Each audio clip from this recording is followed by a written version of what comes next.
It's Monday, December 23rd, 2024. I'm Dr. Omekongo Debinga, filling in for Roland Martin, who is taking some much needed days off. Here's what's coming up on Roland Martin Unfiltered, streaming live on the Black Star Network. President Joe Biden commutes the death sentence of nearly every prisoner on the federal government's death row. We'll talk to NAACP's Chief of Policy and Legislative Affairs about the significance of Biden's decision. The House Ethics Committee released a long-awaited report on its investigation into former Florida Congressman Matt Gaetz. We'll discuss the findings. House Speaker Mike Johnson has been warned the Democrats will not save you this time. We have lost some giants in sports, entertainment, and civil rights. We'll celebrate the lives of Rickey Henderson, Art Evans, and Vincent Fort. Don't know what to get your loved one for Christmas? How about ownership in a Black-owned tech company? Isaac Hayes, founder of Fanbase, will discuss the last push for investors in 2024. It's time to bring the funk on Roland Martin Unfiltered, streaming live on the Black Star Network. Let's go. He's got whatever the miss, he's on it. Whatever it is, he's got the scoop, the fact, the find. And when it breaks, he's right on time and it's rolling. Best believe he's knowing. Putting it down from sports to news to politics. With entertainment just for kicks, he's rolling. It's on go, y'all. It's Roland Martin, rolling with Roland now. He's funk, he's fresh, he's real, the best, you know he's Roland Martin now.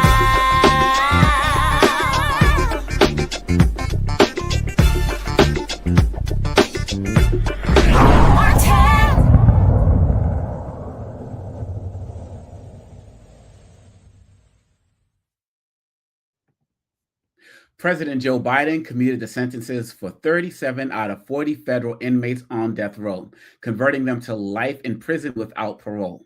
These commutations are sure to frustrate Trump's plans to resume federal executions. Unlike executive orders, a president's successor cannot reverse clemency decisions. Trump restarted federal executions after a nearly 20-year pause during his first term in office. Biden put federal executions on hold when he took office in January 2021. The president released this statement about why he commuted the sentences, stating, "I've dedicated my career to reducing violent crime and ensuring a fair and effective justice system. Today, I am commuting the sentences of 37 of the 40 individuals on federal death row to life sentences without the possibility of parole. These commutations are consistent with the moratorium my administration has imposed on federal executions in cases other than terrorism and hate-motivated mass murder. Make no mistake, I condemn these murders, grieve for the victims of their despicable acts, and ache for all the families who have suffered unimaginable and irreparable loss. But guided by my conscience and my experience as a public defender, chairman of the Senate Judiciary Committee, vice president, and now president, I am more convinced than ever that we must stop the use of the death penalty at the federal level. In good conscience, I cannot stand back and let a new administration resume executions that I halted." Earlier this month, Biden commuted the sentences of nearly 1,500 people and pardoned 39 more convicted of non-violent crimes. He also issued a full and unconditional pardon of his son, Hunter Biden. Monday's decision does not apply to cases of terrorism or hate-motivated mass murder. It leaves out three of the most well-known men on federal death row. Dzhokhar Tsarnaev, convicted for his involvement in the bombing at the Boston Marathon finish line in 2013. Dylan Roof, convicted for the shooting spree at the Emmanuel African Methodist Episcopal Church in Charleston, South Carolina in 2015. And Robert Bowers, who was convicted for the mass shooting at the Tree of Life Synagogue in Pittsburgh in 2018. Joining me now is Patrice Willoughby, NAACP's Chief of Policy and Legislative Affairs. Patrice, I'm so happy that you're joining us tonight. And for many people out there, some are frustrated, but for many people who have been following this is a promise that has been kept for Biden that he fulfilled. Absolutely. And first of all, thank you for having me this evening. We are extremely happy and thankful that the president has commuted these sentences because when the Biden-Harris administration came into office, they focused on equity. And we know that there is a lack of equity throughout the criminal justice system, which really has affected Black communities much more so than anyone else. And so it's only right that at this point, right before the holidays, that the president takes steps to commute these death sentences to life. And what do you say to people who feel like, whoa, he's just trying to make up for what he did with Hunter Biden, and he's just trying to get people to not really pay attention? For many of us who are familiar with what Biden is talking about, he's always been passionate about this because he stopped this as soon as he came into office. What do you say to people who say that this is just a last minute thing and he's trying to cover up his other pardons? Well, I say this, we understand a lot more about criminal justice now than was in 1994 when the crime bill was enacted.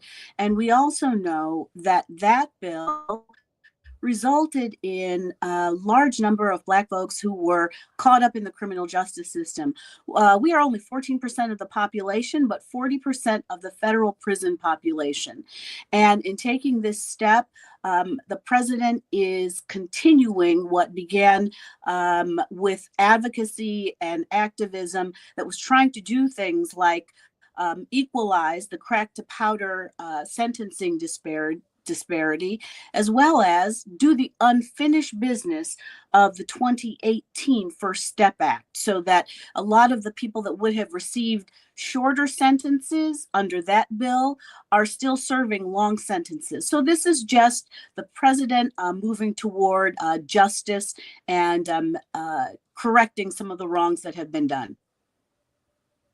And what does a step like this look like in the lives of of real families who are pretty much assured that under Trump they were absolutely going to lose their family member should these executions have gone through?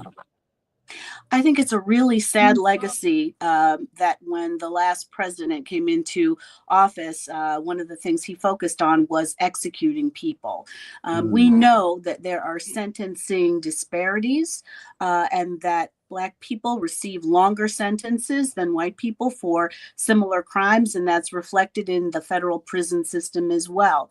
And so for those people who received either disproportionately long sentences or who were on death row and might have resulted in having a lighter sentence or life in prison, it's going to mean the world to their families for their sentences to be commuted.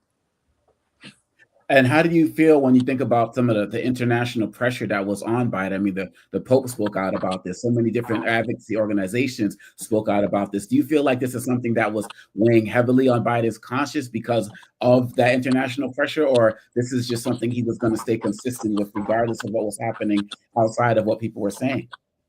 The president is a person of faith. Many of us are people of faith. And I think that there's widespread recognition around the world. We incarcerate more people. We are one of the only countries that still has a federal death penalty. And there's a lot of question as to whether or not the state should be putting people to death. And so I think during this very holy time of the year in the Judeo-Christian tradition, that it's a really important time for the president, and in recognition of his faith and in the redemptive power of forgiveness, as well as coupled with correction, that people should be taken off of death row and receive life imprisonment. And taking it outside of death row, what are your thoughts about some of Biden's pardons that already? I mean, outside of Hunter Biden, people can talk about that forever, but there have been some other ones that some people consider controversial, such as a judge in Pennsylvania, who people say was selling convictions and the like. What do you think about Biden's overall pardon process? Have you been pleased with it? Is there more that needs to be done? How do you see it? Well, I think that there's a lot more that can be done, and we hope that the administration will continue with clemency actions until they are out of office. I think that you're never going to please everyone. We could talk about Hunter Biden's pardon, but the fact is that was a politically inspired prosecution. We can talk about the judge. But that is what it is. What's important is that there are over 7,000 cases that the pardon attorney at the Department of Justice has already reviewed. Nonviolent offenses and people who are just waiting to have their sentence either commuted or pardoned. They've been vetted already, and there's a lot more that can be done. What we saw, the first step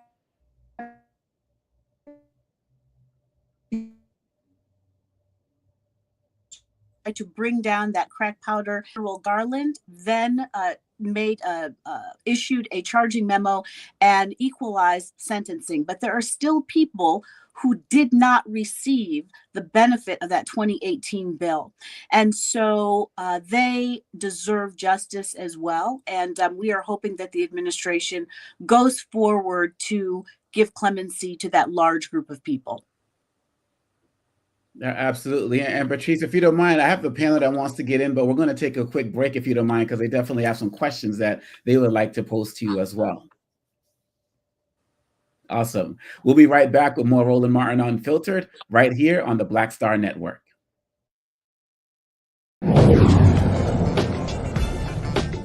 Now streaming on the Black Star Network. I had been trying to get a record deal for a long time. When I finally got signed to the Motown record label in 2003, I was 34, 35 years old. And up until that time, I had been trying to get record deals the traditional way. You record your demo, you record your music, and you send it, to the record labels, or maybe a friend of a friend knows somebody that works for, the record label. And really chemistry that was my last ditch effort at being in the music business. How long have you been trying? I've been trying since I was a teenager. Wow. And I'm grateful that it didn't. I'm grateful that it happened when it happened, because I wasn't prepared, as a teenager to embrace all that comes with a career in the music industry.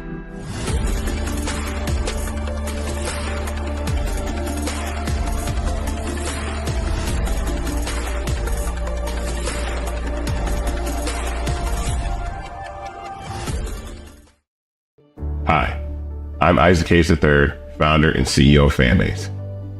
Fanbase is a free-to-download, free-to-use, next-generation social media platform that allows anyone to have followers and subscribers on the same page. Fanbase was built through investment dollars from equity crowdfunding from the Jobs Act. People just like you helped build Fanbase, and we're looking for more people to help build Fanbase. We are currently raising $17 million in a Regulation A crowdfund on Start Engine. We've already crossed $2.1 million, but we're looking to raise more capital from people just like you that deserve the opportunity to invest in early stage startups without having to be accredited investors. So right now, I'd like you to go to startengine.com/fanbase and invest. The minimum to invest is $399. That gets you 60 shares of stock in Fanbase right now, today. And then use Fanbase to connect with friends, grow your audience, and be you without limits.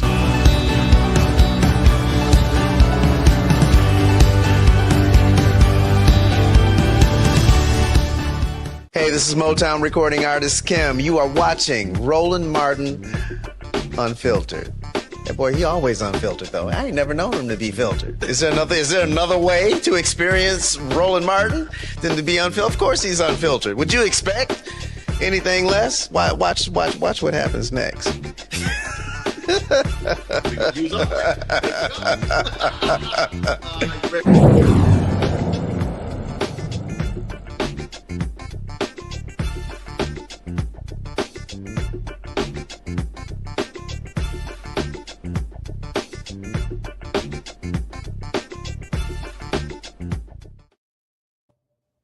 We are back with Patrice Willoughby with the NAACP, and I want to bring in my panel. I have Joe Richardson, who's a civil rights attorney out of Los Angeles, Dr. Julian Malveaux, economist and author out of DC, and Dr. Mustafa Santiago Ali, former senior advisor for environmental justice with the EPA, also out of Washington, DC.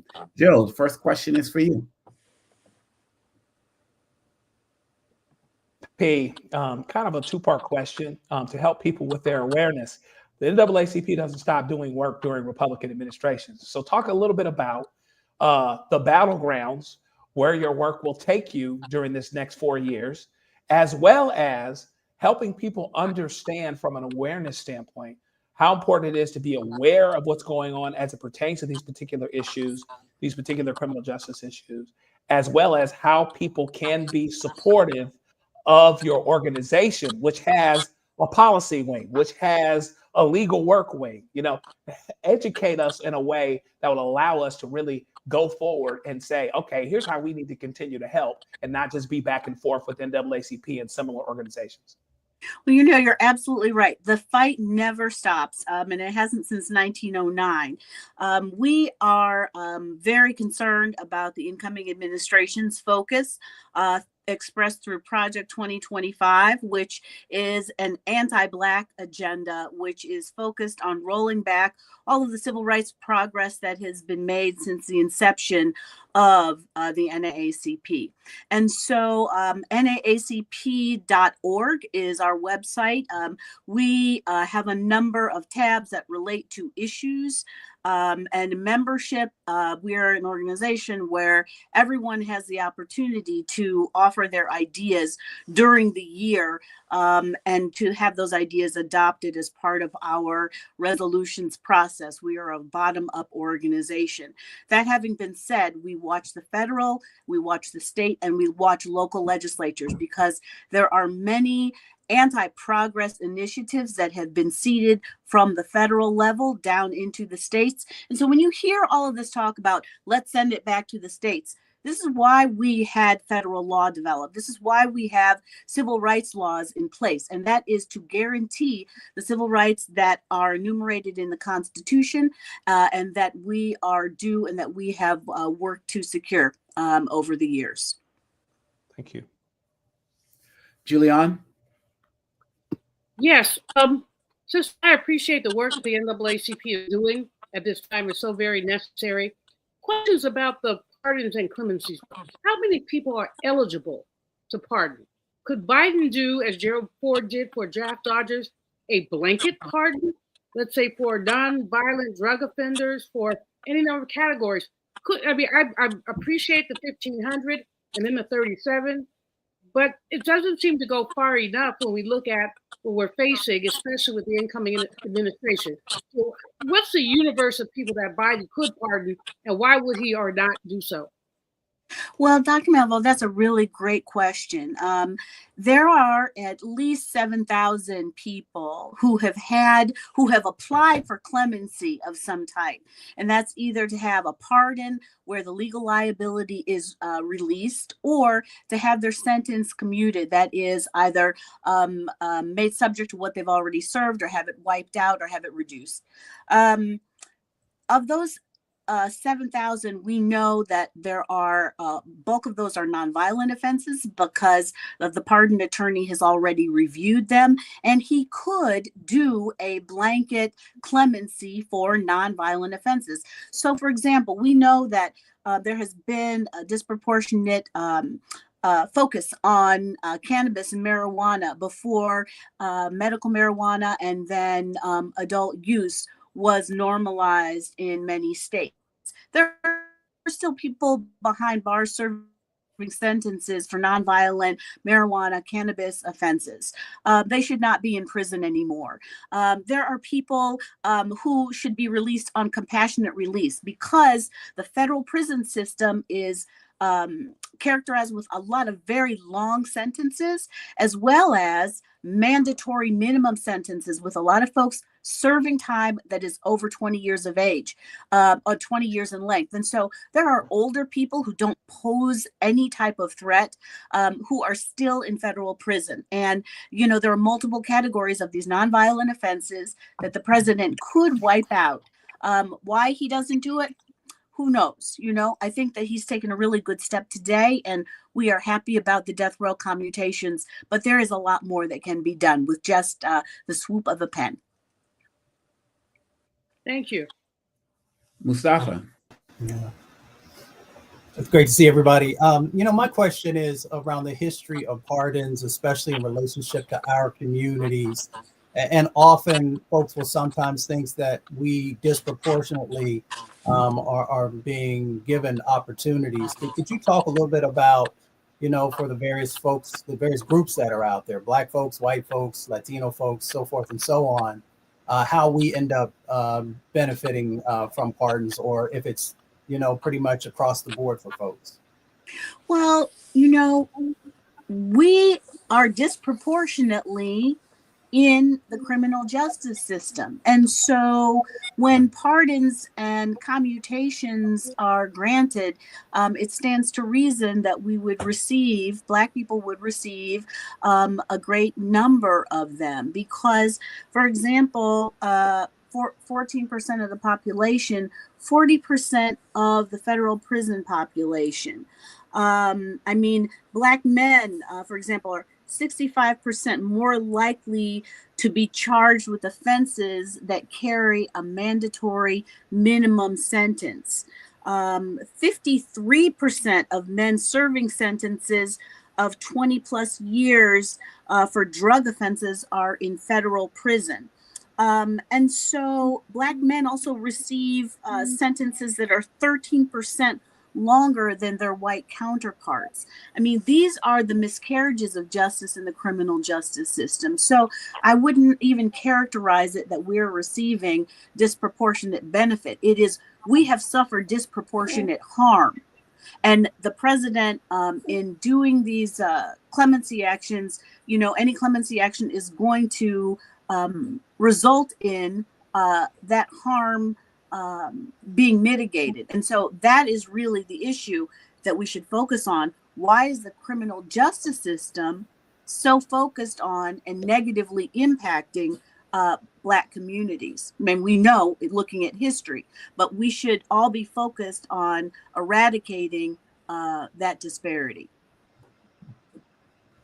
Patrice Willoughby, NAACP's Chief of Policy and Legislative Affairs, thank you so much for your time today, and please keep us posted on your efforts so we can continue to platform your work as well with the NAACP. Thank you so much for having, and everyone have a good holiday. Thank you so much. And we'll be right back with more Roland Martin Unfiltered right here on the Black Star Network.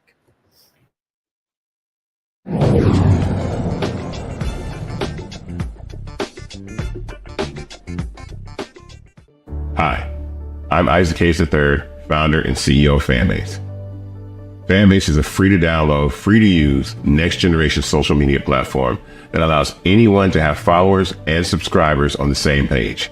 Fanbase was built through investment dollars from equity crowdfunding from the Jobs Act. People just like you help build Fanbase, and we're looking for more people to help build Fanbase. We are currently raising $17 million in a Regulation A crowdfund on Start Engine. We've already crossed $2.1 million, but we're looking to raise more capital from people just like you that deserve the opportunity to invest in early stage startups without having to be accredited investors. So right now, I'd like you to go to startengine.com/fanbase and invest. The minimum to invest is $399. That gets you 60 shares of stock in Fanbase right now, today. And then use Fanbase to connect with friends, grow your audience, and be you without limits.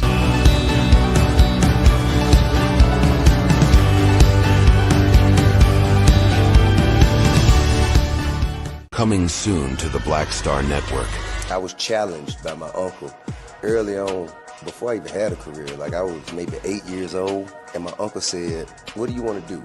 And I told him I wanted to be a rapper. And he said, "Okay, well, I don't know anything about the music business, so what you should do is learn everything there is to know about the music business, and I'll make sure that you have the resources to push you through." And so I went and bought books, All You Need to Know About the Music Business, Hit Me In. I just went and bought a bunch of books and just started reading as a 10-year-old, just reading. And so I learned, all things licensing, mechanical rights. I learned about publishing, learned about how composition is broke up into two pieces, the writer's portion and the producer's portion. But by the time I actually learned, I came back and I was ready to okay, I got it. He would go into prison. So I had all this information. All this knowledge. All this knowledge. You like, well, what am I going to do with it now?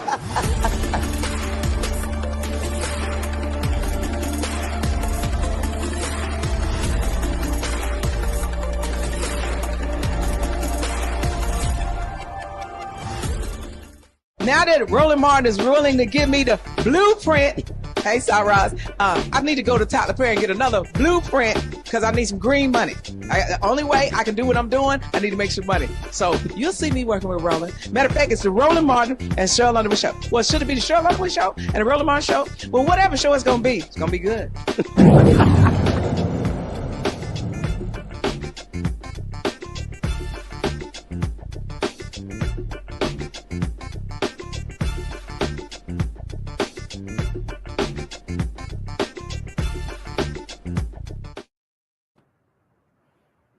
The House Ethics Committee released an explosive report detailing its investigation of sexual misconduct allegations against MAGA Republican ex-Representative Matt Gaetz.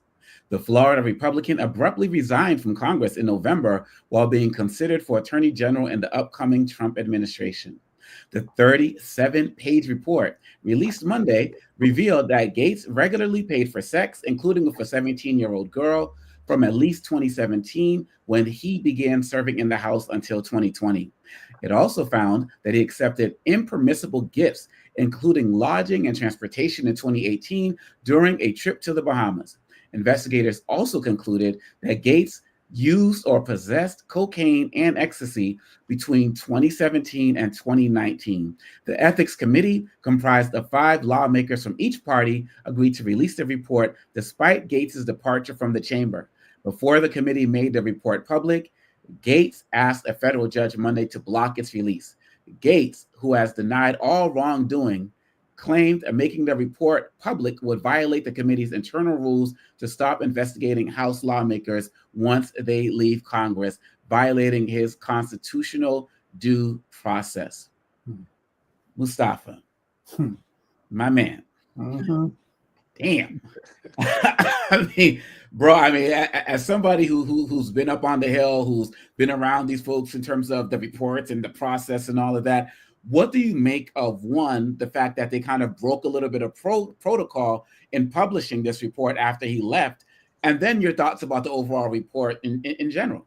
Well, they knew that the report was going to eventually get out, and so they're trying to actually CYA, right? And everybody knows what that actually means, because how do you, as the ethics committee, allow an individual who has all these various types of charges against them, all these accusations against them that have been, there's a lot of proof that's there. I'll just say it that way, but we still have to say they're alleged since there hasn't been an actual trial in place. But for the ethics committee, right, to actually allow this individual to continue to sit there, to allow someone who has the charges against them of like statutory rape, drug use, illicit uses of funds, all these different types of things that have gotten many members of Congress kicked out. And since I worked there, I've seen some of the things that went on that were very much less egregious than this, and the individuals whose careers were actually destroyed. So that's one side. The other side of it is, let's just have real talk. There is absolutely no way that the Trump administration did not know what was inside of that report. And for them to then be willing to give the opportunity for this individual to have one of the most significant positions inside of an administration with huge amounts of power to even be considered.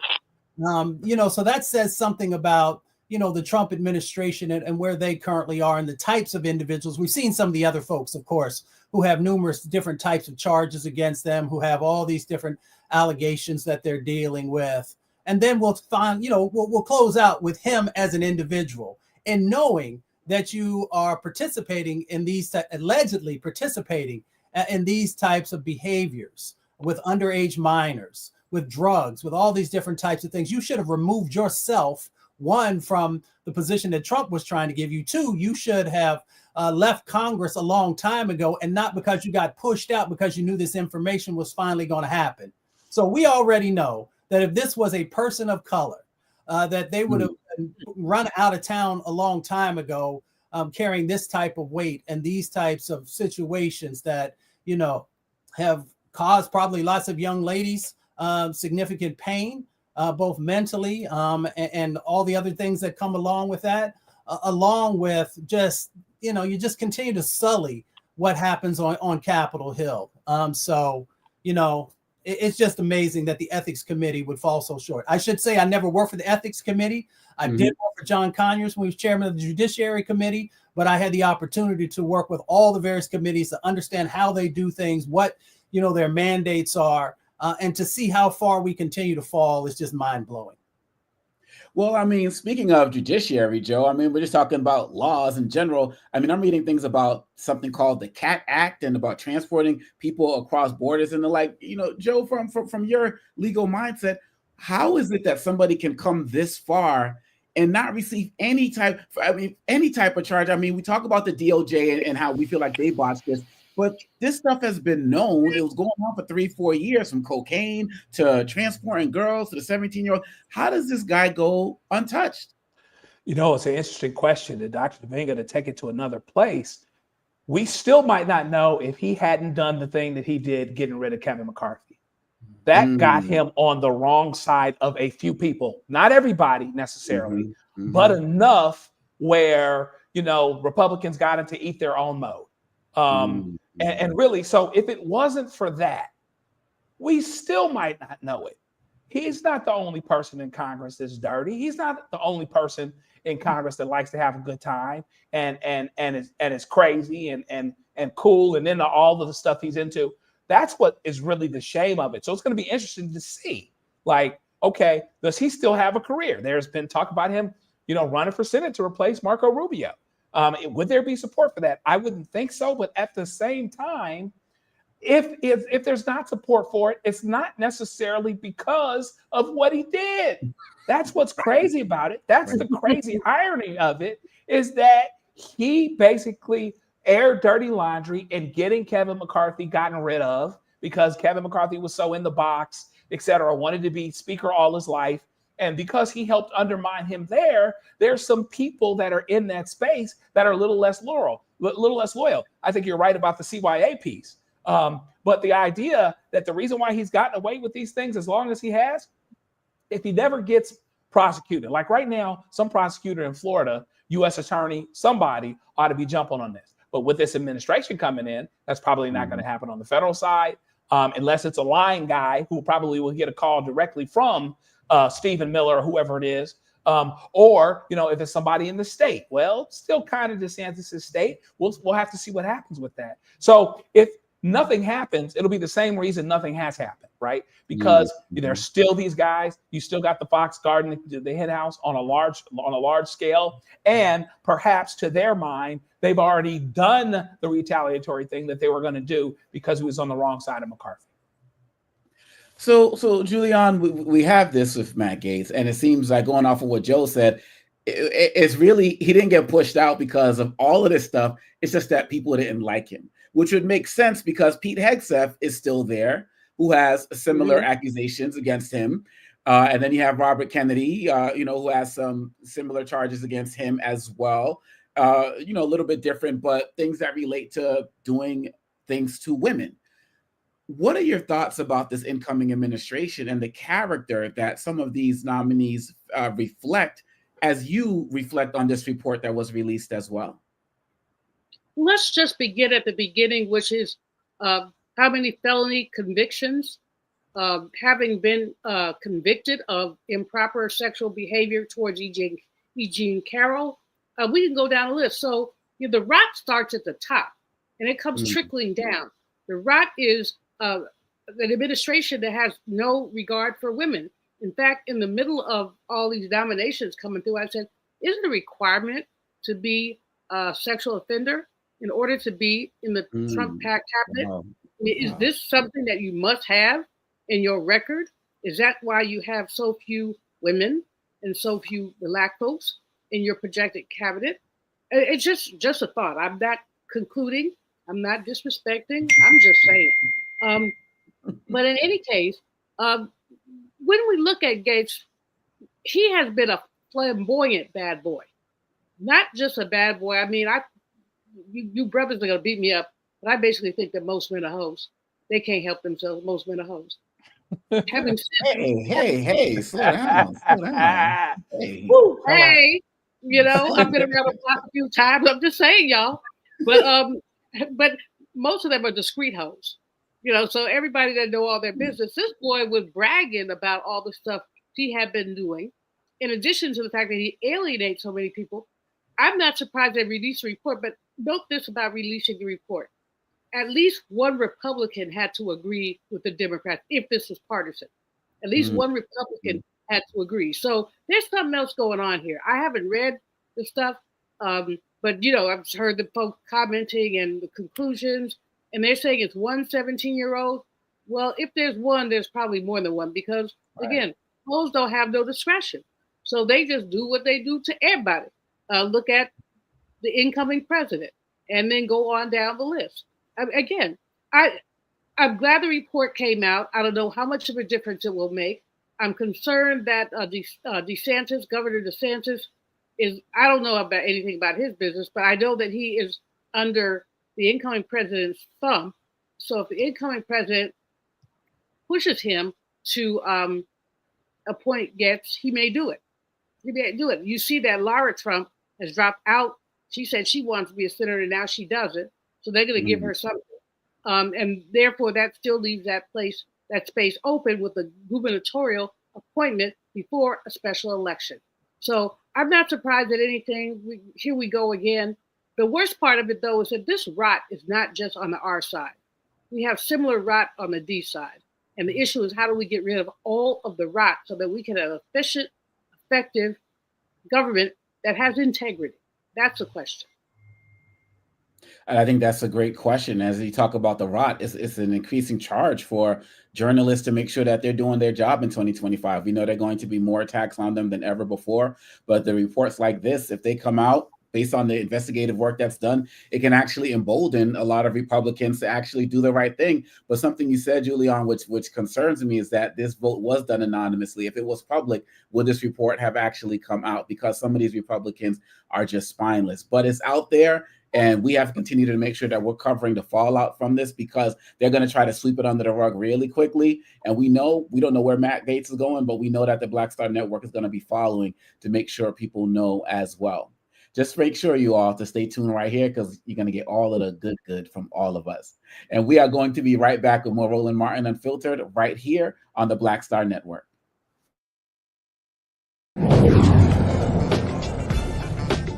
Coming soon to the Black Star Network. For y'all, when you're on that stage, or when you're and you're seeing 2 and 3 or 4 generations in the audience, that's got to speak to you about the power of what y'all have become. Oh, most definitely. I think we were doing our show before our break, and remember, I was watching this kid. I could not take my eyes off him because he was about 9 or so. He was sitting in the front row with his over on the right-hand side. Yes. I was amazed that this kid knew everything, and I was like tripping to see how many songs this kid actually knew. And he knew them all. And he knew them all. We had to go over there and bring him on stage and take a picture with him, at the end of the show and stuff, because it was just that amazing. It's like, this is crazy. The music travels everywhere, like what Philip was saying, seeing this young kid. Then you hear our songs on commercials, cold commercials. Then you have the younger ones that hear our music in animation.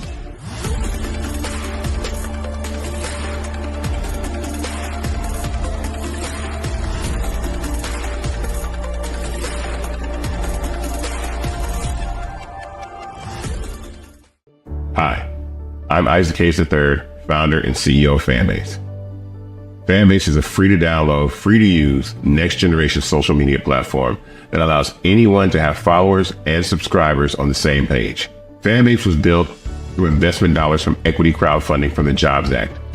People just like you help build Fanbase, and we're looking for more people to help build Fanbase.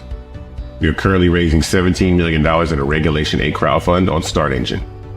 We've already crossed $2.1 million, but we're looking to raise more capital from people just like you that deserve the opportunity to invest in early stage startups without having to be accredited investors. So right now, I'd like you to go to startengine.com/fanbase and invest. The minimum to invest is $399. That gets you 60 shares of stock in Fanbase right now, today. And then use Fanbase to connect with friends, grow your audience, and be you without limits.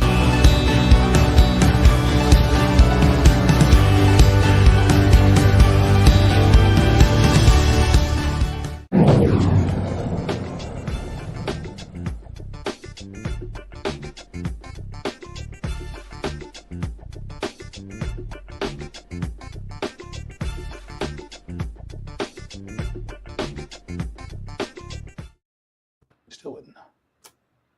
House Democrats are sending an early warning signal to Speaker Mike Johnson that he shouldn't count on them to rescue him again. Johnson will have the barest of majorities next year, and he's facing growing unrest within the Republican conference. With a majority as narrow as 219 to 215, Johnson may only be able to afford to lose one vote. Kentucky Republican congressman has said he will vote against Johnson's reelection as Speaker on January 3rd, with several other Republicans saying they are undecided. Democratic leader Hakeem Jeffries says Johnson shouldn't be looking at Democrats to save him this time. There has been questions about whether Mike Johnson is at risk of not being the Speaker of the House in a couple of weeks. What do you think? I think that's a real risk, and there will be no Democrats available to save him or the extreme MAGA Republicans from themselves based on the breaching of a bipartisan agreement that reflected priorities that were good for the American people. Julian, when you see what's happening right now with the Democrats, some people are saying this is basically the Democrats' house because nothing is going to happen without their approval because Mike Johnson doesn't have any confidence of many other Republicans. And so, but if he's turning towards Hakeem Jeffries again to help bail him out, then people are basically saying, you know, we got President Musk and we pretty much got House Speaker Jeffries. How do you see how the Democrats are handling this? I think that Hakeem Jeffries is an amazing leader. I think that most of the Democrats and the caucus, really all, even the centrists, are basically. I heard one man say, "You know, I'm Team Jeffries. I'm gonna take cues from leadership." So what that means is that there are very few opportunities for Johnson to get anything through.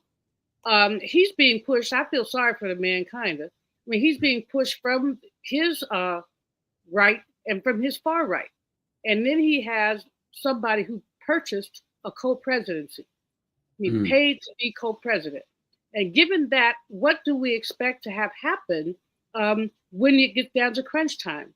Right now, Republicans can afford to lose 1 or 2 votes.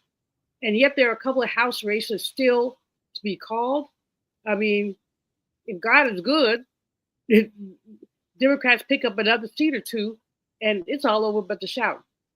And basically, that's what, you know, the Republican Party has been in disarray for a very long time. And their 15-vote nonsense around Kevin McCarthy lets you know how crazy they are or how unorganized they are. The task forces with the Democrats who are going lockstep behind Hakeem Jeffries. And if they're not careful, Republicans aren't careful, Hakeem could still end up as a speaker because that 1 or 2 Republicans vote for him and see what happens. So the Republican Party has been purchased by oligarchs, and they are basically getting returns on the investment from oligarchs. Meanwhile, Democrats have been disciplined. The discipline is not going to be enough. This is something that has to be fought tooth and nail. Keeping my people in the light. Keeping my people in the light. So, Mustafa, one of my concerns is that the Democrats may have, well, what if they can't keep their word? So say the whole speaker vote comes up again, and there's somebody who is more extreme than Speaker Johnson who may want to come up, somebody I don't know, like a Marjorie Taylor Greene or something. And the only way that this gets prevented from happening is Democrats decide to go against go and support Mike Johnson. And just similar to last week, how they saved the country by avoiding the shutdown. Are you concerned about that? Do you feel like Democrats should just hold the line regardless? How do you see it from your insider perspective? Is this going to be something that a promise they're going to have trouble keeping? Well, yeah, they may have trouble keeping it. I mean, politics is about strategy if you're doing it properly, and that means that you have to make the best decisions in the moment that you have. Of course, hopefully you're already thinking 2 or 3 steps ahead about what the possibilities are. But that's what this is all about. Folks try and complicate this. It is about strategy. It is about deciding which is the best move in the moment and how it will play out over time. And you got to do a better job of also just educating folks about how all this stuff actually plays out on Capitol Hill and in state houses. But we're talking about Capitol Hill right now. So, there's going to be some very tough decisions, like Julian said, that folks are going to have to make. But you have to make sure that your base understands why you're making those decisions and what the ultimate long-term goal is. So over this next 2 years, there'll be tough decisions. But if folks get their act together, then they have an opportunity during the midterms to, kind of balance out the equation, if you will. And so, Joe, thinking about that, Mustafa mentioned the midterms. Given what you've seen from the Democrats so far, we can talk about the House, we're talking about the Senate, we're talking about the House specifically now, but you can take it wherever you want. How optimistic are you about how organized the Democrats are going to be in fighting as we work towards the midterm election? Because, the Republicans, even though they don't have a mandate, they're talking about a mandate. They're talking about, we got super control of the House, but actually when Trump takes office, he's going to lose a couple more seats because of his appointees. So he actually doesn't have that mandate. How do you see what the Democrats are doing going forward as we work towards the midterms? Are you optimistic or are you concerned in any way, shape, or form? I'm optimistic as it pertains to the House. I think that we certainly have an opportunity, and frankly, it wouldn't take much. Connecting to the previous question, I think that you have to let the Republicans make their mistakes. They're going to make mistakes. Johnson's still wet behind the ears. He should never have been Speaker. There's one part of him that may understand the realities of governing. That's why he made that bipartisan deal. And then there's the other part of him that will do whatever Trump says, which is why he pulled out of the deal. But Mike Johnson is the one that has to survive in the House. Trump is not the one that has to do that, even though he's affected by what happens, or what in this case may not happen in the House. So I like their chances, the Democrats' chances to take the House back, just because if not any other thing, the Republicans are not going to be on the same page. They're already indicated that. They're already fighting about power they don't quite have yet, right? Now, that being said, Democrats also have to do what they need to do so that folks understand why they're doing what they're doing. And when things go bad in the House, the Republicans have to be able to own it. So in other words, the Democrats can't step on each other. They have to stay on the same page so that the Republicans rise or fall with what they actually do in the House. The Democrats don't always do the best job of messaging, frankly, getting it out to people. Here's why we're doing what we're doing. Here's where we are. We don't have the majority, but we are not standing for X or Y or Z. And so hopefully they can do the things they need to do so that their base understands why they make every move that they make. And so that if the Republicans are the ones to cross counsel, to step on each other and actually stop the wheels of government from moving, then they are the ones that suffer a political consequence for it. And you're absolutely right about the messaging. And this, like you said, it could be a great time for Democrats to really stay organized and strike. I mean, you got President Musk and Vice President Trump, and I don't know, Prime Minister Vance. No one knows where he is. The seeds right now. So this is really a great time, for Democrats to stay organized. And, let's hope that that's something that happens, because if we don't, if we don't get these midterms, I don't know what's going to happen over these next 4 years. So let's see what happens. If we're going to keep people posted right here on the Black Star Network. And we're going to be right back with more Roland Martin Unfiltered right here on the Black Star Network.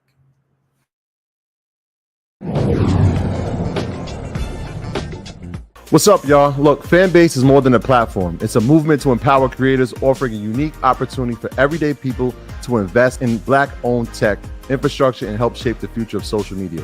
Investing in technology is essential for creating long-term wealth and influence in the digital age. The Black community must not only consume tech, we must own it. Discover how equity crowdfunding can serve as a powerful tool for funding Black businesses, allowing entrepreneurs to raise capital directly through their community through the Jobs Act.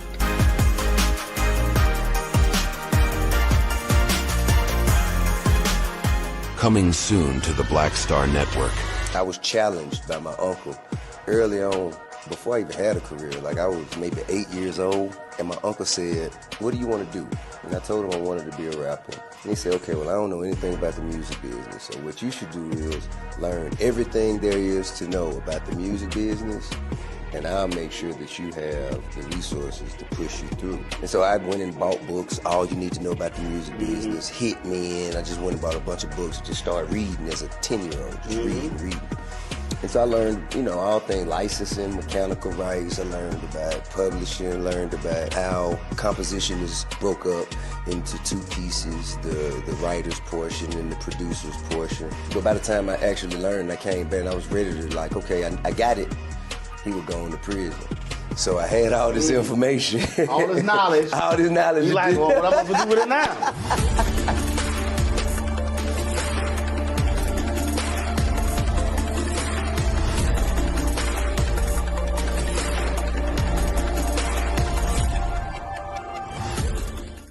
This is Tamala Mann. And this is David Mann. And you're watching Roland Martin Unfiltered.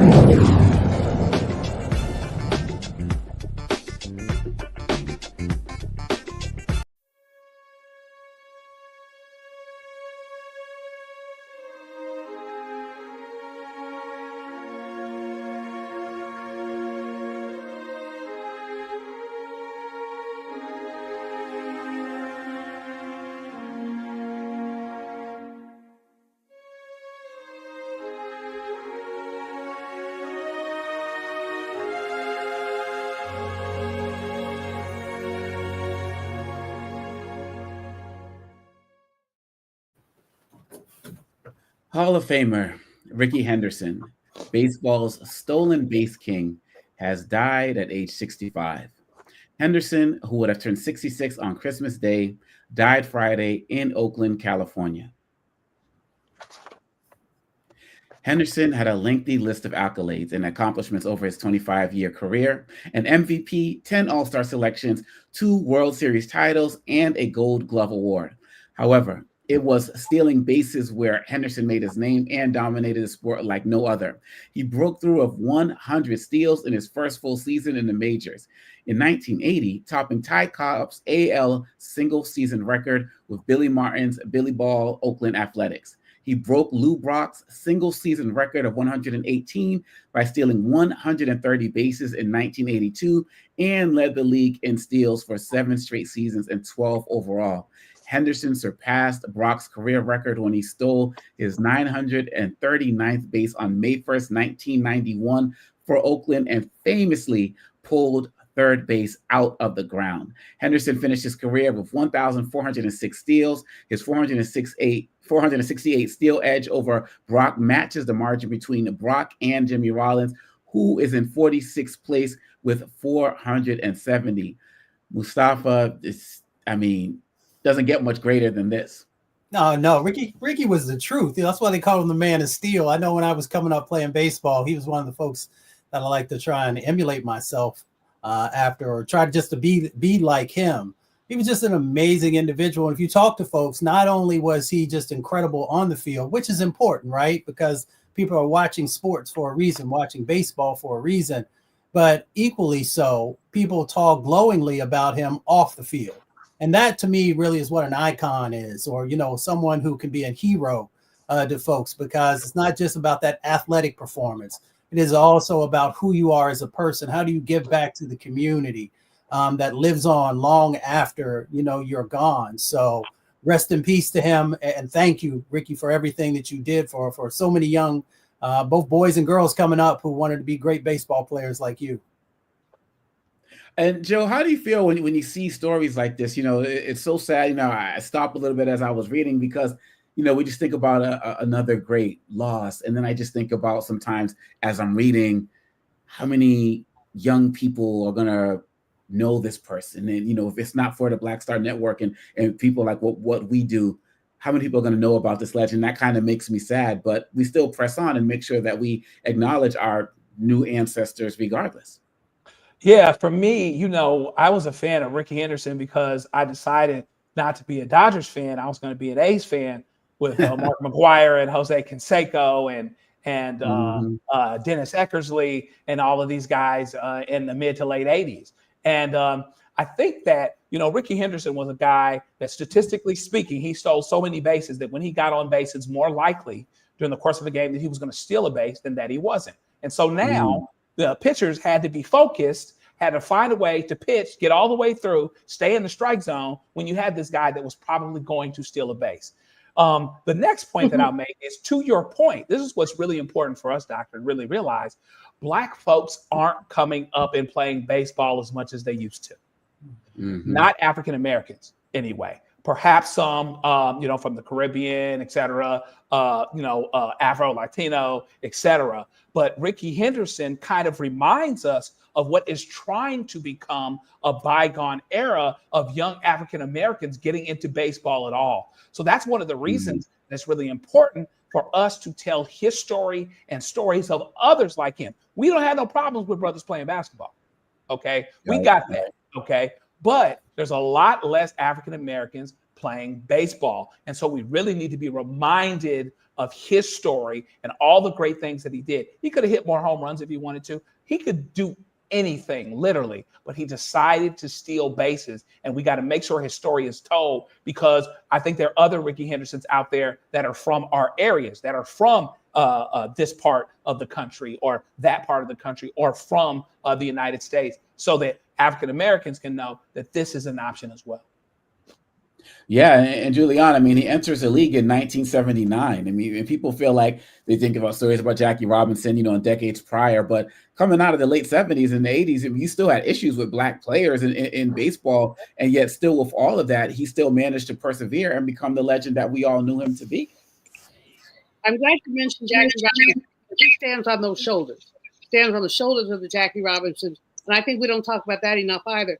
The ceiling, whatever, glass ceiling, but the barriers, the hurdles were cleared then, but the hurdles remain. And the sports hurdles began really with baseball. Jackie Robinson's victory made it possible for the NFL to do more than they were doing, for the NBA to do more than they were doing, but it started with baseball. So it's really important. And then, of course, Mr. Henderson, like y'all know, I'm not a sports fan, but I was very aware of his records because I'm from San Francisco and, Oakland. All that base stealing, it was just quite delicious.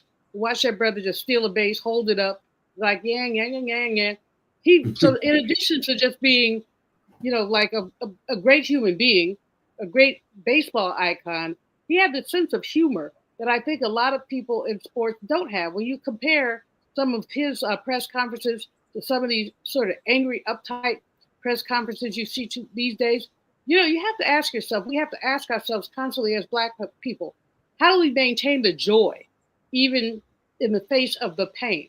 How do we maintain the joy, even with the discriminatory barriers? And he broke those barriers, but he kept a smile on his face. Rest in power, my brother. Yes, indeed. Yes, indeed. Rest in power. A new ancestor, Rickey Henderson. Wishing you and your family all of the best, particularly during this time as we honor you and respect you right here on Roland Martin Unfiltered. And we will be right back on Roland Martin Unfiltered right here on the Black Star Network.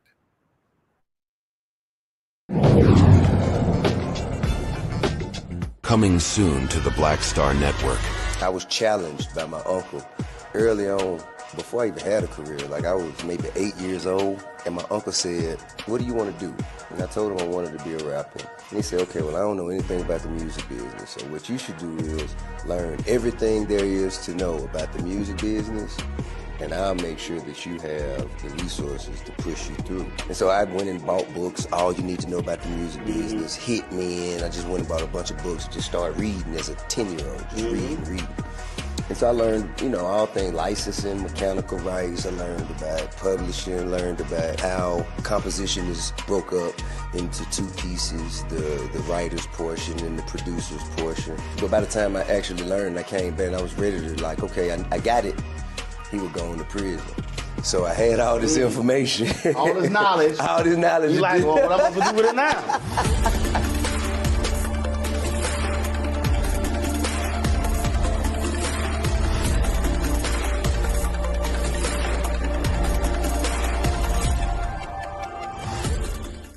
What's up, y'all? Look, Fanbase is more than a platform. It's a movement to empower creators, offering a unique opportunity for everyday people to invest in Black-owned tech, infrastructure, and help shape the future of social media. Investing in technology is essential for creating long-term wealth and influence in the digital age. The Black community must not only consume tech, we must own it. Discover how equity crowdfunding can serve as a powerful tool for funding Black businesses, allowing entrepreneurs to raise capital directly through their community through the Jobs Act.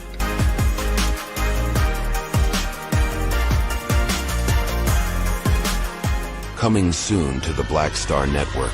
But y'all, when you're on that stage or when you're and you're seeing 2 and 3, 4 generations in the audience, that's got to speak to you about the power of what y'all have become. Oh, most definitely. I think we were doing our show before our break, and remember, I was watching this kid. I could not take my eyes off him because he was about 9 or so. He was sitting in the front row with his over on the right hand side. Yes. I was amazed that this kid knew everything, and I was like tripping to see how many songs this kid actually knew, and he knew them all. And he knew them all. We had to go over there and bring him on stage and take a picture with him, at the end of the show and stuff, because it was just that amazing. It's like, this is crazy. The music travels everywhere.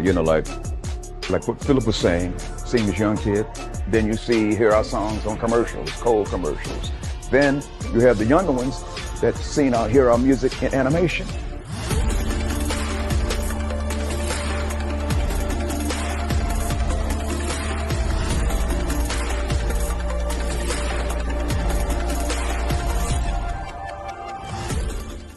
I'm Russell L. Honoré, Lieutenant General, United States Army, retired, and you're watching Roland Martin Unfiltered.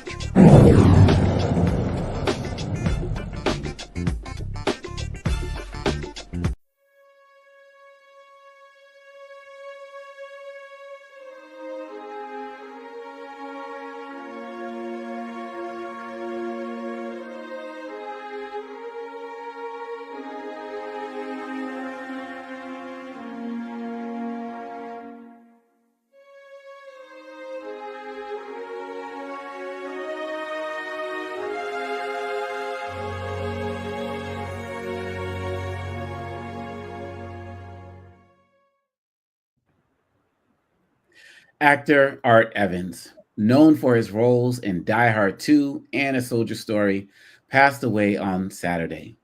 According to his representatives, the 82-year-old died due to complications from diabetes in his sleep. A Southern California native, Evans enjoyed a career spanning over 4 decades, with appearances in shows like A Different World, Family Matters, and Walker, Texas Ranger. One of his acclaimed films, A Soldier Story, earned a Best Picture nomination and 3 Academy Award nods. Art Evans is an ancestor at age 82.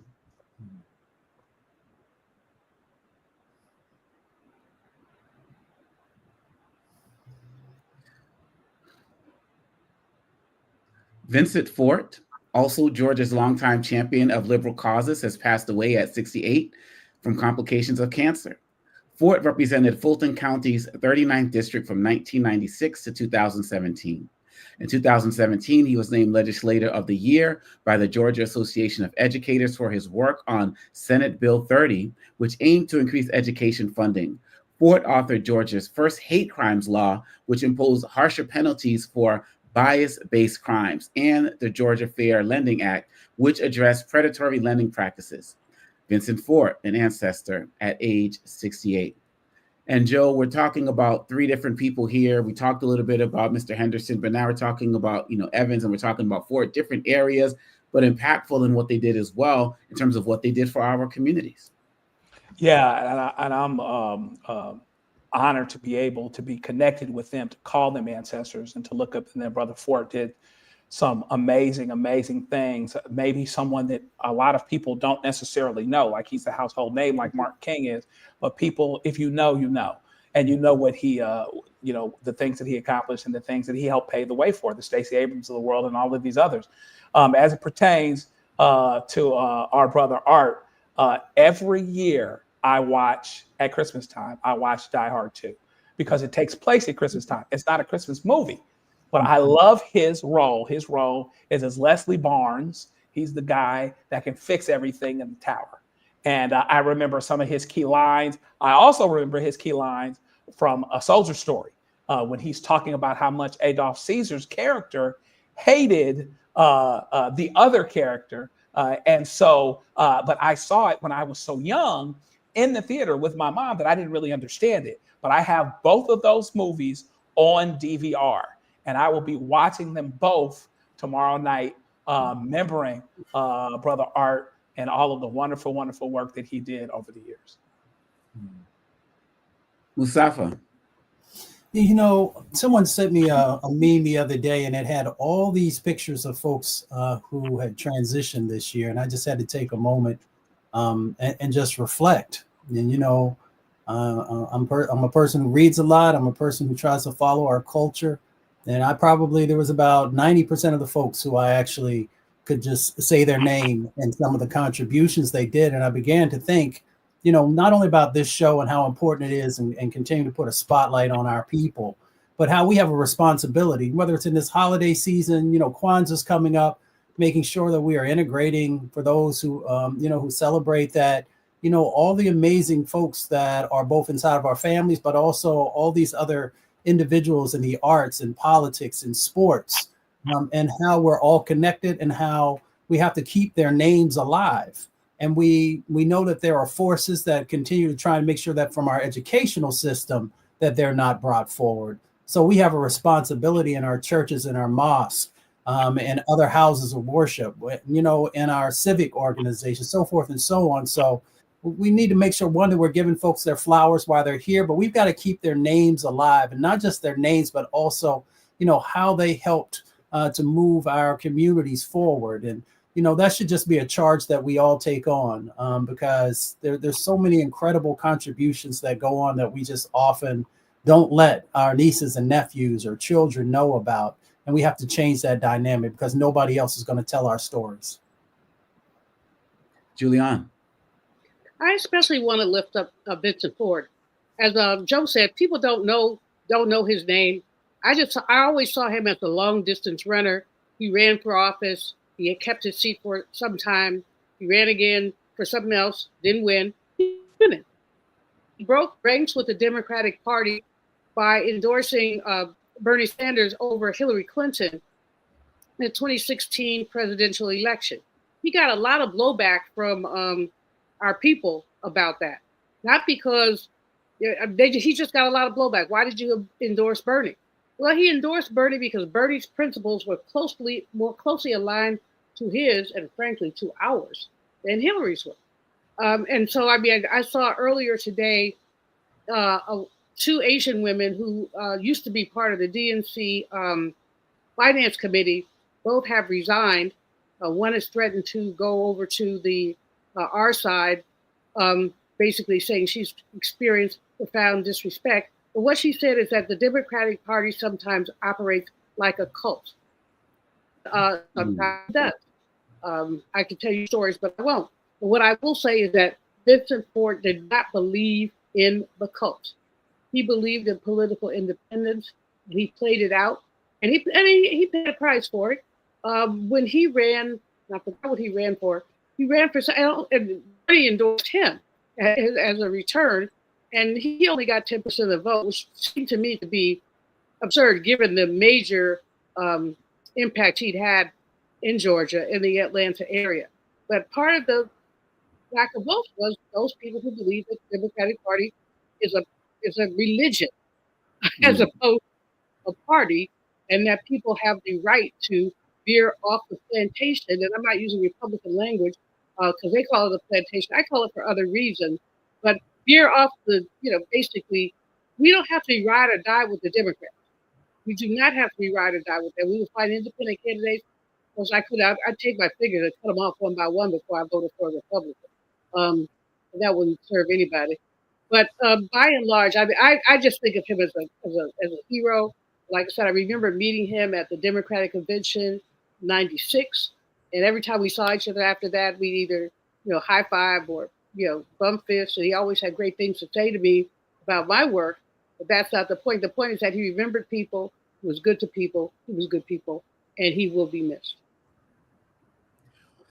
Henderson, Evans, and Ford, we continue to uplift our ancestors in every way, shape, or form. So to all of the families of the three that we spoke about tonight, our hearts are definitely with you, and we'll continue to uplift them as well. And we'll be right back with more Roland Martin Unfiltered on the Black Star Network.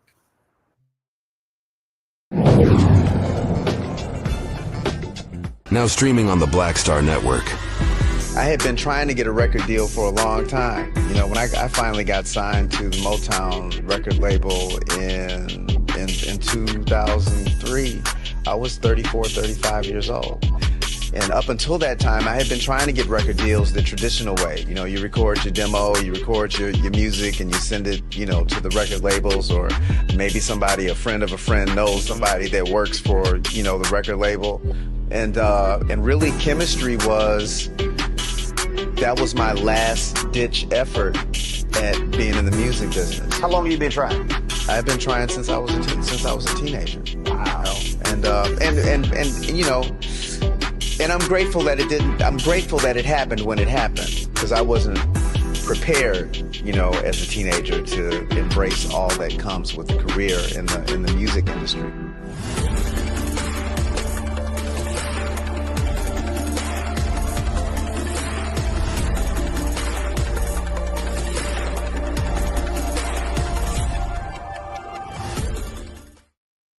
Hi, I'm Isaac Gaetz III, founder and CEO of Fanbase.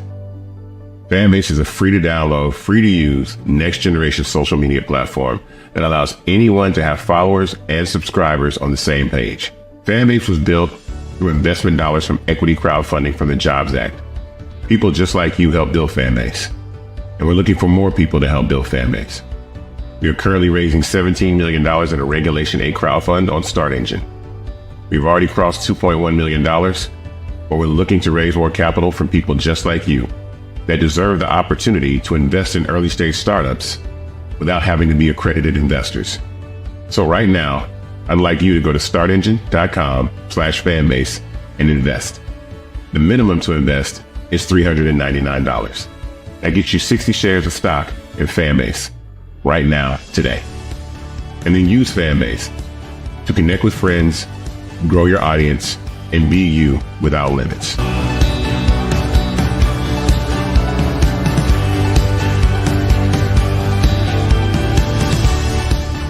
Hey, this is Motown recording artist Kim. You are watching Roland Martin Unfiltered. That boy, he always unfiltered though. I ain't never known him to be filtered. Is there another way to experience Roland Martin than to be unfiltered? Of course he's unfiltered. Would you expect anything less? Watch what happens next.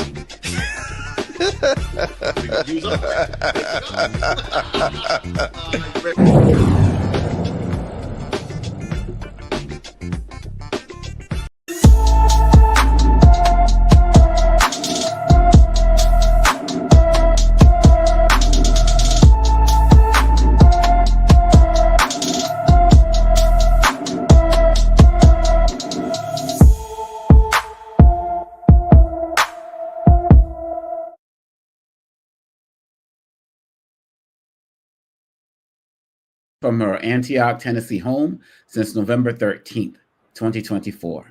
The 17-year-old is 5 feet 1 inches tall, weighs 150 pounds with brown hair and brown eyes.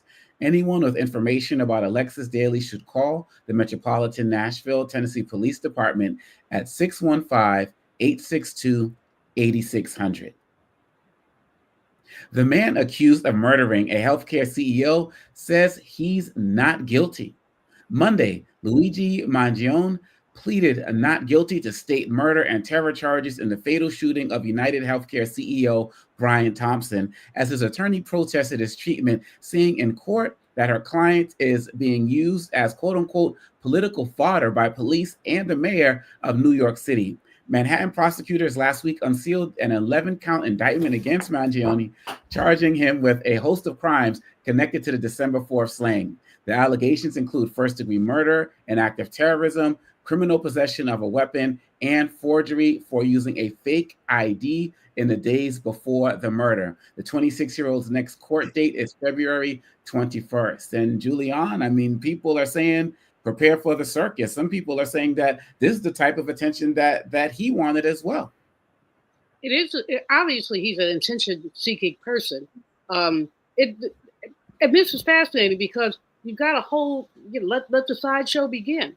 You've got, he's got a fan club. He's raised money on GoFundMe.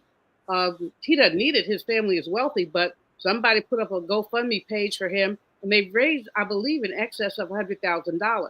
You've got these crazy white women, because I know Sister's not that crazy white women who are crazy on him, about how attractive he is. How can a killer be attractive? Never mind. But in any case, this is going to be a circus. I don't think that Mayor Adams, he has his own issues. I don't think that he's complicit in any of this. I think this is just a complicated process that has to be played out. Why do I say complicated? He had to be extradited from Pennsylvania. Now he's in New York. He's saying not guilty. They're probably going to do a psych eval because obviously he's not in his right mind, or is he? And as you said, the whole attention seeking, I don't blame the federal officials for, quote, parading him. They're not parading him. This is what happens when you shoot somebody in the middle of the day. And then you run to various jurisdictions and go sit in McDonald's, bold as day.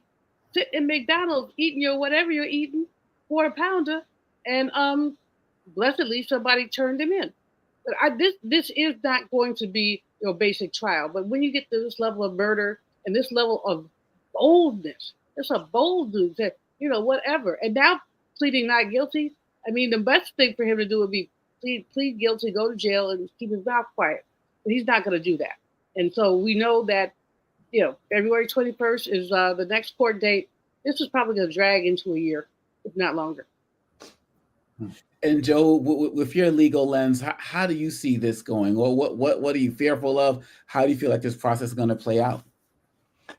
Well, it's certainly interesting. He's got some high-powered attorneys, so they're going to make the government's plural pick a pony. By that, I mean there's charges in Pennsylvania, which are separate. We knew that they were going to be second in line, but there are charges in New York where he could not get the death penalty on the state side. So now there are federal murder charges. They're federal charges. So those federal charges and those state New York charges overlap somewhat. And I think it's important for a lot of reasons. One, because that might be the difference between it being televised or not, right? A federal trial couldn't be televised, but a judge could decide that a state trial is televised. And so it's going to be interesting to see whether and to what extent that circus is allowed to carry out. And interestingly, Mayor Adams may have had one thought, but when those guys were walking around him, he had gotten off the helicopter and he's walking towards the thing and everybody's surrounding him.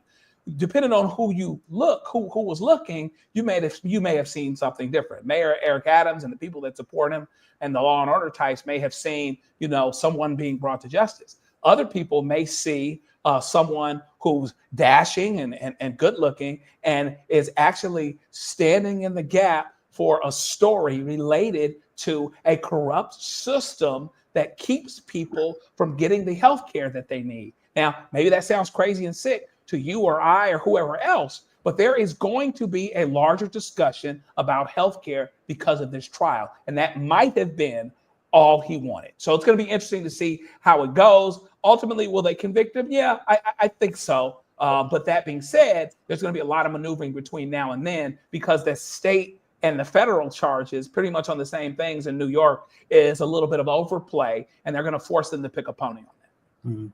So, Mustafa, do you think that's going to be the case? Do you think that there's going to be a larger discussion on healthcare, or do you feel like as this trial goes on, the way that we obsess with individuals in this country and make people celebrities, that his trial might actually take the attention off of where Joe says it should be? Yeah, you know, privilege is interesting, right? So I have to unpack this a couple of ways because, you know, let me call it out what it is. White privilege is interesting because it makes you feel like you can do and say anything and be able to get away with it or justify it, right? So you can unpack that however you want to. You see what this young man, how he's playing it out, what he allegedly did, so forth and so on. So that's one side of the equation. The other side of the equation is I worked on HR 676, was the universal health care bill that Congressman Conyers brought forward.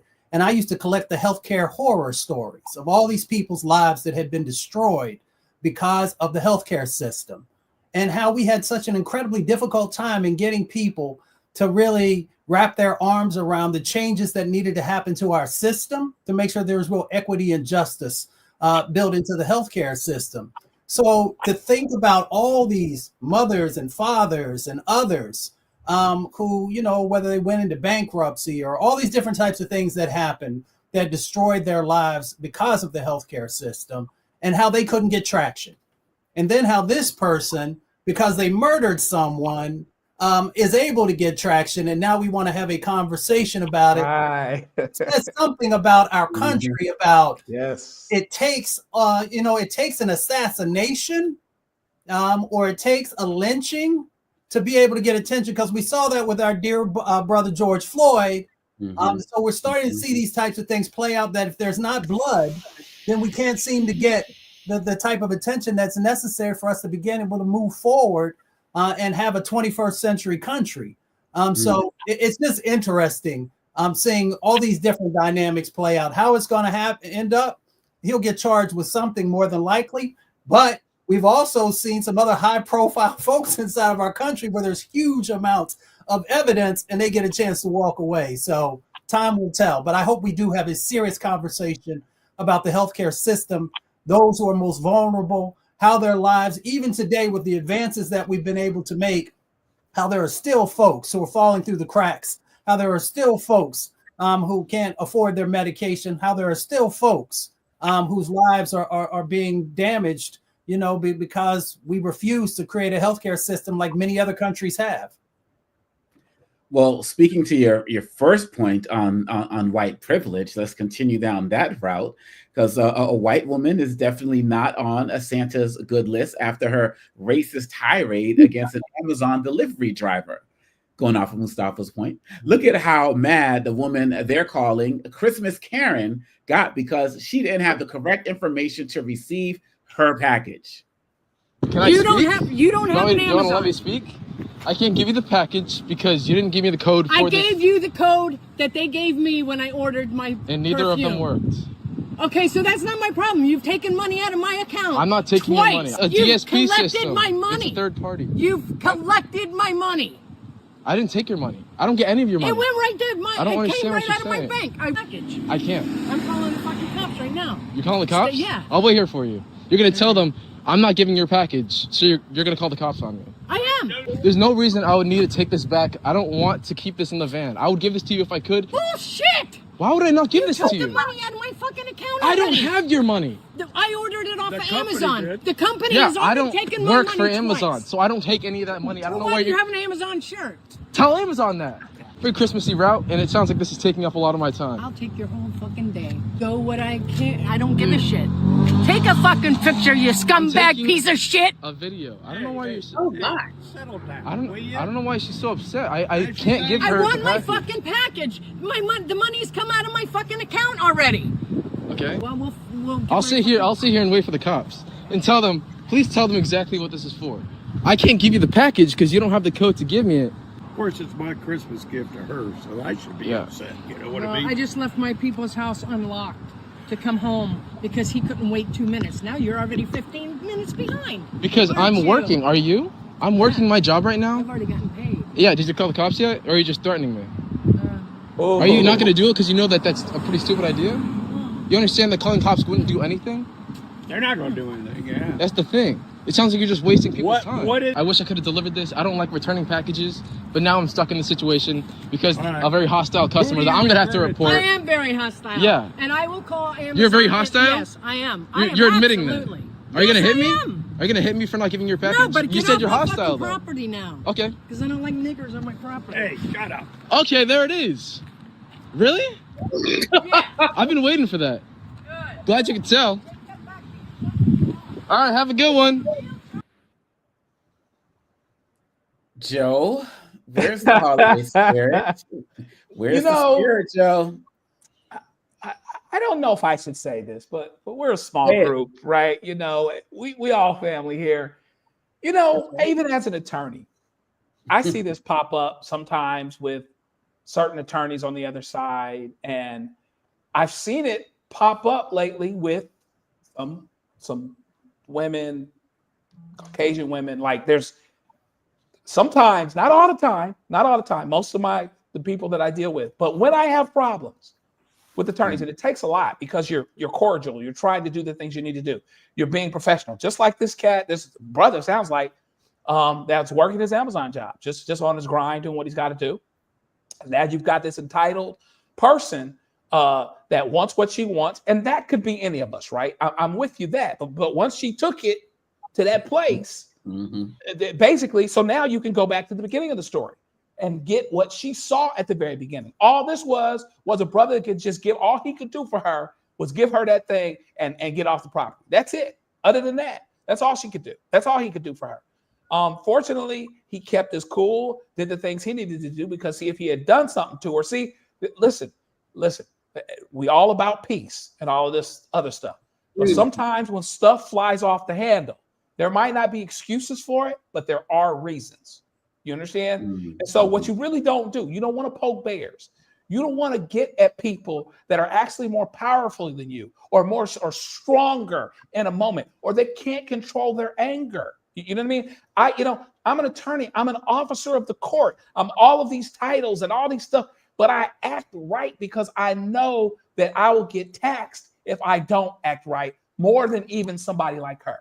You know what I mean? So if she had to think of it that way, she could have been on the phone with Amazon, done 5 or 6 things, or maybe even just got the code right at the jump go. Okay? It didn't have to be all this, but she's lucky because if she was dealing with a sister, she might ended up being on the ground. Hello. Well, Sister Malvo. I got a can of whip ass for folks like her. A big old can, like the supersized can. I mean, I have to commend the brother for his composure. He didn't go off on her. He didn't yell at her. You know, he basically maintained his cool. But you know, she could have crossed the wrong one. Let that not happen over here at 1318. It would be on. That's right. That's right. But let me say this though, it's interesting. I'm trying so hard to boycott Amazon. But I'm trying so hard because I'm so angry with Jeff Bezos for the non-endorsement. But boycotting Amazon is like, for me, because I use it so often, boycotting water. I mean, you really need it. Right. But I'm gonna get there. I promise. I'm trying to do DoorDash or something like that. But they have often made it challenging, depending on when and where and how. They send you this code on Wednesday for the package that comes on Friday. Unless you saved it in your phone, you don't have the code. So she probably didn't have the code, and she was frustrated because she didn't get her package. But that is no excuse. And as soon as she behaved like a racist before she dropped the N-word bomb. She behaved like an entitled piece of you-know-what before she dropped the N-word bomb. She was very confrontive, and she can say, oh, yes, I'm angry. Oh, well, get over yourself. Everybody's angry when they don't get their stuff on time. But Amazon might want to tweak their delivery process some kind of way. And we're warning to all of us, when they send you those codes, they're not playing. They do mean for you to use the code, and if you don't have the code, you won't get your package. She really was cruising for a bruising, and I wish she had encountered one of my siblings. See, y'all know me as the loud, crazy one, but I'm also little. I'm relatively little. My sister's, one of them weighs 100 pounds more than me. You do not want to fool with her. You know, you just do not want to fool with her. And it wouldn't even be a conversation, just shoop, that's it. White women need to check themselves. And it really is, the Karen word works because these white women have decided that they don't have to have any respect for Black people. And they have been goaded by the incoming administration, which also has no respect for us. And so we have a lot of work to do to make sure these people who want to call themselves allies when it's convenient. No, y'all not our allies. Y'all just PWT. Even when we ain't P, still WT. And Mustafa, how do you see that? I mean, we're going into 2025. I feel like this stuff's going to be happening more and more people are emboldened. I'm also concerned, kind of going off of what Joe said, that some of us might be more emboldened to retaliate in ways that we probably shouldn't, because it never works out in our favor. But some people say enough is enough. Well, we always have to be smart about the decisions that we make, even in those heated moments, because there are, there are ramifications, right? And we understand that. There's a long history of that. We also understand that, as you said, there are a group of folks who feel emboldened. They feel emboldened because of not only the election, but also probably over the last, decade or so of all kinds of egregious things happening to our community, and it never really being addressed in the fullness and the fashion. Now, we can take it back much further than that, but I'm just watching the trends that go by. My grandmother used to say not to suffer fools gladly. And I always remember that, because I just don't put up with foolishness.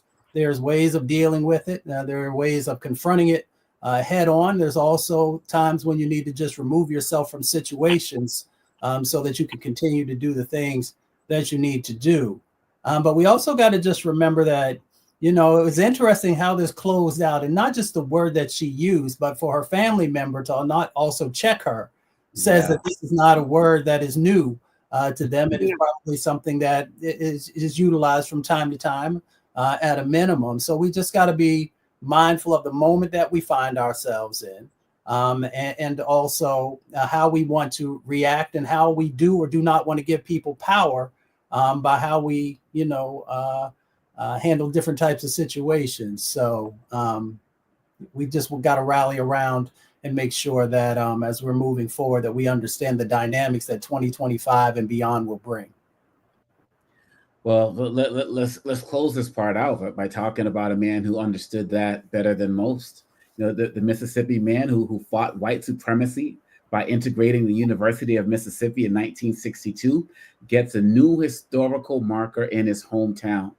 Black civil rights icon James Meredith now lives in Mississippi's capital city of Jackson. He was born in Kosciuszko, and grew up on a nearby farm. He graduated from high school in St. Petersburg, Florida in 1951, and served 9 years in the Air Force before returning to Mississippi. He attended Jackson State College, the historically Black school now called Jackson State University, for 2 years before suing to gain admission as the first Black student at the University of Mississippi. In 1962, Meredith was surrounded by a white mob when he registered at Ole Miss, and U.S. Marshals protected him on and off the Oxford campus. He graduated a year later with a degree in political science. The university has honored him several times in the decades since then. Today, about 10% of the university students are Black. And Julian, this kind of sums up so much of what we've been talking about in terms of history makers, but this is one who's still with us today. My mom was the first African-American to teach at Ole Miss. She taught in the School of Social Work. And when I used to go down there, she started there, I think, in 73. When I used to go down there just to hang out with her, the racism was just palpable. I actually couldn't get a cab one time because I had a dashiki on. The man told me he was not transporting Africans. So my mom had to send somebody to come get me. But anyway, neither here nor there. Ole Miss was a traditional racist place. And in many ways, it still is. But of course, we've come a long way, baby. Meredith was clearly beyond courageous to be willing to confront that mess. They had the old Reb Mississippi flag flying until just a few years ago. And they had segregated dorms at a point in time. So he willingly walked into that. But the economic piece of this is such. Ole Miss is a flagship university, University of Mississippi's technical name, Ole Miss, flagship university, flagship law school for the state of Mississippi. Black people pay tax dollars too. So our tax dollars were subsidizing segregation. Not good. And so basically Meredith attempted to shake that up. He had a lot of challenges, but he held his head up and he made a contribution for those young people who now attend Ole Miss. Mustafa. Yeah, I mean, we always got to make sure we're uplifting Mr. Meredith for everything that he did. It's interesting, when you share the statistics that at the University of Mississippi is only 10% Black now, with a state that has a significant, population of Black folks. So that just goes to show that even though we've removed some of the segregation, it still exists. But, we want to make sure that we thank all of those who sacrificed. I was blessed. Vivian Malone Jones was one of my mentors, and hearing some of the stories that she went through and so many others at a time when people often say, well, I would have done the same thing. For the vast majority of people, no, you wouldn't. Right. Because you don't understand how much pressure was put upon you, how your life was actually under threat and all the things that go with that. So, we got to make sure we continue to uplift them. As many opportunities as there are, whether it's statutes or fellowships or whatever it is, we just got to make sure that, that everything that they gave continues to live on. But we also got to do better. My grandmother says, when you know better, do better. There are so many colleges and universities across the country that put on these veneers about diversity, equity, inclusion. They put on veneers about being, 21st century organizations. And when you peel them back, you see that some things are still similar to the 40s, 50s, and 60s, even though there have been some advances. So to Mr. Meredith, thank you for everything that you have done and everything I know you still continue to do as long as you have breath. No doubt. Joe. Yeah, I mean, ditto, and ditto. This is another opportunity for us to continue to cherish and listen to someone from the civil rights movement. There are not many of us left. There are not many of us brothers and sisters that were doing the things in the 50s and the 60s that integrated lunch counters and integrated schools. Let's get those stories direct while we can before they become ancestors. It's great that we recognize him and that he's one of the more name brand ones, right? That more of us know about. But let's make sure we take every account and get every piece of information we can, particularly insight as it pertains to strategy, as it pertains to what allowed them to keep their composure and to keep themselves while they were integrating and being the first and had vile and hate thrown at them while they did it. We've got to get that and make sure we capture that and internalize it for ourselves so that we can deal with those moments as well. Let's get everything we can from him, not only from his words, but from his actual example so that we can take it and go down the road with it to help us in the fights to come. That's right. And that's why we're here to continue to tell his story and the story of so many others. We'll be right back with more Roland Martin Unfiltered right here on the Black Star Network.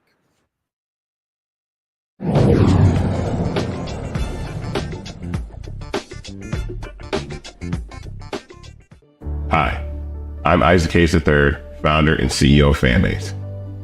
Fanbase is a free-to-download, free-to-use, next-generation social media platform that allows anyone to have followers and subscribers on the same page. Fanbase was built through investment dollars from equity crowdfunding from the Jobs Act. People just like you helped build Fanbase, and we're looking for more people to help build Fanbase. We are currently raising $17 million in a Regulation A crowdfund on Start Engine. We've already crossed $2.1 million, but we're looking to raise more capital from people just like you that deserve the opportunity to invest in early stage startups without having to be accredited investors. So right now, I'd like you to go to startengine.com/fanbase and invest.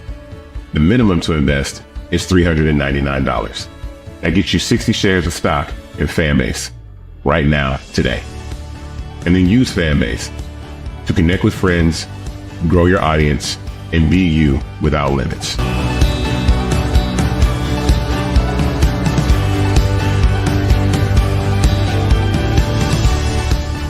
Coming soon to the Black Star Network. I was challenged by my uncle early on, before I even had a career. Like I was maybe 8 years old, and my uncle said, "What do you want to do?" And I told him I wanted to be a rapper. And he said, "Okay, well, I don't know anything about the music business, so what you should do is learn everything there is to know about the music business, and I'll make sure that you have the resources to push you through." And so I went and bought books, All You Need to Know About the Music Business, Hit Me In. I just went and bought a bunch of books and just started reading as a 10-year-old, just reading.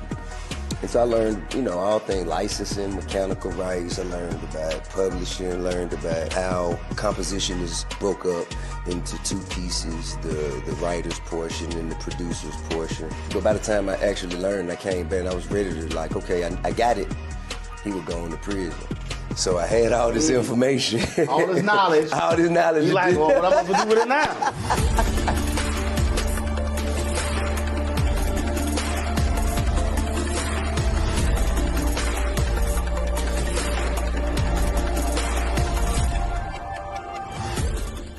Now that Roland Martin is willing to give me the blueprint, hey, Cyrus, I need to go to Tyler Perry and get another blueprint because I need some green money. The only way I can do what I'm doing, I need to make some money. So you'll see me working with Roland. Matter of fact, it's the Roland Martin and Cheryl Underwood show. Well, should it be the Cheryl Underwood show and the Roland Martin show? Well, whatever show it's going to be good.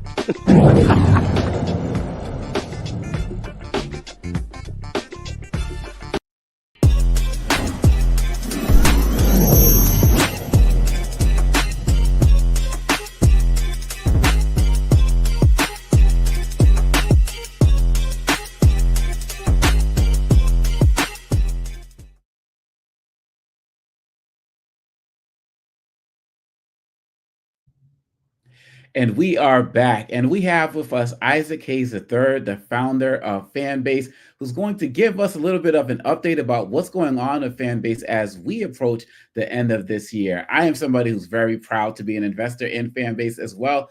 And so, Mr. Hayes, I'm excited to have you here. Please keep us informed all of the time, but what's happening right now?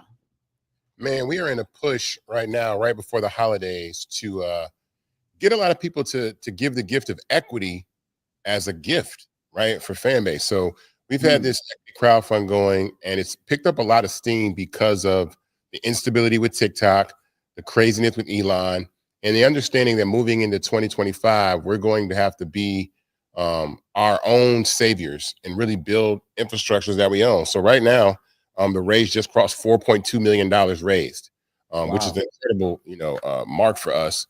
We're raising 17 million, but I want to say that the minimum to invest in Fanbase is only $399, and that gets you 60 shares of stock in Fanbase at $665 a share. And so, as many people as that watch this program in a day could close our raise, right? 32,000 people investing the minimum of $399 could catapult us to close, and I could really catch TikTok by January 19th and build a lot of other things that people want, including our new vertical called Fanbase Spark, which is like our version of Twitter. So there's a lot going on, but I wanted to come on and really express the importance of coming in 2025. We are all we got. We already see what's going to happen with the administration, but we have to own these infrastructures. And so I think it's extremely important we do that. It's a lot going on right now in tech. And before I go to the panel, you said by January 19th, you can catch them if we do our part. Yeah, because the Supreme Court hears arguments from TikTok on January 10th. Their argument is going to be about freedom of speech, but it was never about freedom of speech with TikTok. It was about the fact that the Chinese government owned a part of ByteDance. And if the Chinese government divested from ByteDance, then TikTok will be allowed to stay. The Chinese government refused. And so it's a 50-50 toss-up that TikTok will make it past January 19th. We've seen a large spike in users come to the platform because we are the only platform currently that allows you to migrate up to 1,000 of your TikTok videos over to Fanbase as a backup. There's no other platform to do that. Anybody that's trying to go to these other platforms that try to mimic TikTok, at least with Fanbase, you can do that with Instagram, you can do that with TikTok. I filed a patent for this content migrator we built so that you're not starting from scratch. So I don't want people to lose their content. I want people to have their content and be able to monetize their content. So that's extremely important. So January 19th is the date that TikTok, the fate of TikTok will be determined if it gets banned. And that migration works, y'all. Trust me, I have used it. Questions from the panel. Mustafa. You know, there may be some folks who hadn't seen you on the show before. Could you sort of share with them, you know, sort of what that moment of reflection was in the creation of Fanbase? I mean, it's a couple things. I often reflect on the fact that Black culture is just the gasoline to so many infrastructures in our world. It's entertainment and sports and technology and fashion and food. And we contribute a lot to these infrastructures, but at the end of the day, it's always a small group of people that own these infrastructures. And I wanted to build something, one, that Black people and anybody had an opportunity to own and invest in on the back end. But then on the front end, anybody that uses Fanbase has the ability to monetize their content by simply creating an account. So you can get tipped for your content, or if you want, you can have subscribers for your content. And so that's important. So my decision to build Fanbase was one out of understanding that Black culture and youth culture are the heartbeat of social media, and we have to own these infrastructures. If we don't, we're going to get left behind in 2025. We have to start building things that we own. Julian. Bro, first of all, thank you for creating this fan-based platform. I happen to be an investor like Congo, as I think you're on with Roland a while back. And I said, well, you know, I'm not rolling in dough, but I got to do a little something just to support this. However, there are all kinds of things going on with Fanbase. And as an investor, I feel like I'm kind of ignorant. I really don't know what all is going on and how I can maximize my visibility through using Fanbase. Could you give me some suggestions, or is there a newsletter that you have? So if you are an investor, you should get an investor newsletter at all times, number one. Two, when you invest in Fanbase, your shares are held in your Start Engine account. So when you go to startengine.com/Fanbase to invest, that is the custodian of your shares. We do the raise through Start Engine. So you can always check on your stock there. So if you have any updates, any questions, you can go through Start Engine. But once you become an investor, you get an investor newsletter. On top of that, you have an audio town hall. I've never received an investor newsletter, but I know y'all took my money. Not y'all took my money, but I invested my money. I know I did that because it came out of my account. I can see it, but I've never seen a newsletter. Yeah, so you should hit support@fanbase.app to be part of the newsletter. And then we also do an investor town hall and audio room. So Fanbase has audio chat, like Clubhouse and X Spaces. And so we have a Tuesday town hall every Tuesday where we talk about what's going on with the raise and the progress that we made. And so I think those are the really important things that when you invest in Fanbase, it's like a 5-step process. The first thing is you go to startengine.com/Fanbase to invest. That's the first thing. You make an account. Two, when you invest your money remains in escrow, which means we don't have it and you don't have it.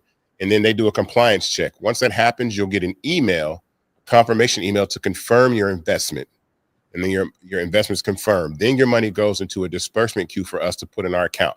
Once that money hits our account, you are a Fanbase investor. But I repeat, consider Start Engine as the wallet for your shares, for your stock, right? And we actually post updates on the Start Engine page. If you even scroll down to the bottom of the Start Engine page, you'll see updates that we do multiple times a week. But also, as an investor, you should absolutely be part of that email. So if you're not, email support@fanbase.app. And then join the town hall, the audio town hall inside the app every Tuesday at 5 p.m. Yeah, no doubt. Juliana, we'll talk afterwards. I'll make sure you get hooked up because I get all the newsletters and all of that. So we'll make sure we get that taken care of. Joe, final question. Glad to see you here again, Brother Hayes. I'm an investor as well. What's the easiest way people can find out information about the content migrator and things like that? Like, because those of us that aren't super techies, you know how we take a picture and then we want to take the picture, link it, put it on IG, put it on X or Y or Z, but maybe we don't see Fanbase right away like that on our phone. Well, what are the ways for us to learn how to use and integrate Fanbase so that it's just as easy for us, not only in actuality, but in perception, for us to use it and maximize it just like it is for the other apps? So, well, in settings, you can always, the content migration part of Fanbase is in settings. You go to the settings inside your app, and it'll say import from Instagram or TikTok to bring your content over. That's extremely important because, again, it puts your content in a place where people can tip it. We have people that join Fanbase, they make a couple of dollars, few dollars the first couple of hours they're on the platform because people are actually tipping them for their content. They're giving this thing called love.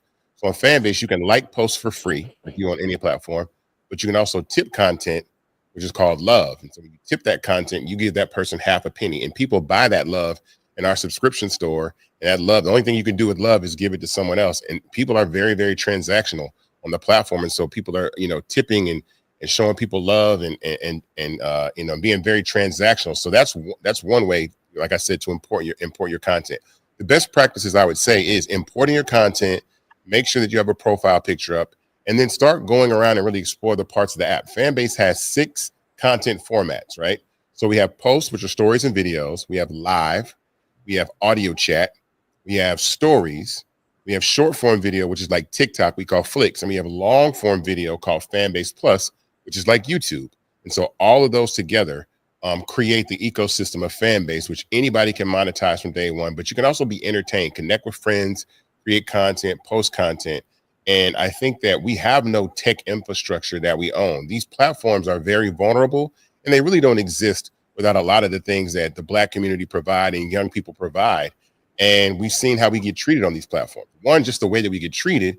And then 2, the instability that's in the market. Like TikTok could literally go away. And there have been a lot of people making videos on TikTok about how they can import their content to Fanbase and do so. But what I want to stress again one more time is we are in the holiday season. It is a couple of days before Christmas. People are going to get money for Christmas, or people are looking for Christmas gifts to buy. I'm telling you right now, 32,000 people, investing the minimum of $399 allows us to close this raise. And what I mean by that is the money that we raise with Fanbase allows us to build a product faster. I can build anything. If people that have used Fanbase know how awesome it is, but it gives us the ability to close the gap in between these platforms that are very vulnerable right now. And investing is something that we're going to have to do. You cannot save your way to wealth. You cannot save your way to wealth. They're going to push gambling commercials in front of your eyes. They're going to tell you to use these betting apps. They're going to tell you to play the lottery, but no one's going to tell you to invest, right? No one's going to tell you, look, investing is what we have to do. So go to startengine.com/fanbase and invest in Fanbase today. If not buying shares for you, buy shares for your kids, your grandkids, your relatives, your friends. But I really want to close this raise as fast as I can, because there's a lot on the line. And again, there's a 7th content format that people have asked for that we talked about and spoke that we're going to build in 2025 called Spark. And Spark is our version of Twitter. So Black Twitter's never had a home, and we can build that. We're going to build Spark in 2025, which is our version of Twitter. So this is the call. Like I said, people, this is the end of the year. I know the gift giving is going to be going crazy, and millions of people watch Roland Martin. And in the Black community, there's 48 million Black people in the United States of America. I'm looking for 32,000 Black people, the 48 million, to be investors and own part of this platform for $399. That's it. That's the Christmas gift that I've been looking for. That's the Christmas gift that I want, is I want to be able to, we ride the success of Fanbase to the top. We have equity in these platforms. We make billion-dollar companies, and Fanbase is not going to stop. We have close to 1 million users on Fanbase. Our MAU is over 400,000.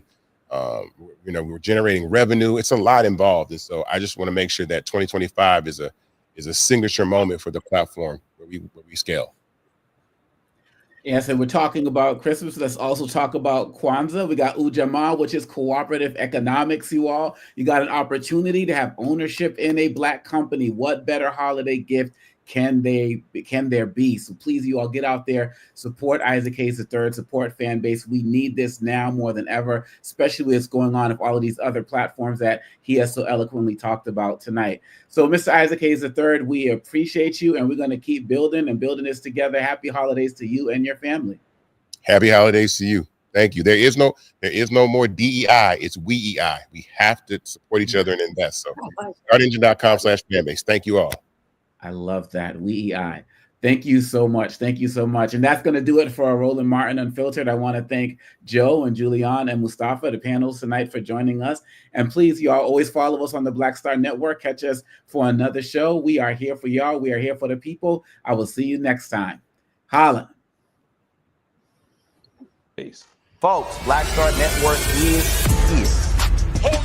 I'm real revolutionary right now. Support this man, Black Media. He makes sure that our stories are told. Thank you for being the voice of Black America, Roland. Stay Black. I love y'all. All momentum we have now. We have to keep this going. The video looks phenomenal. See, there's a difference between Black Star Network and Black-owned media and something like CNN. You can't be Black-owned media and be scared. It's time to be smart. Bring your eyeballs home. You dig?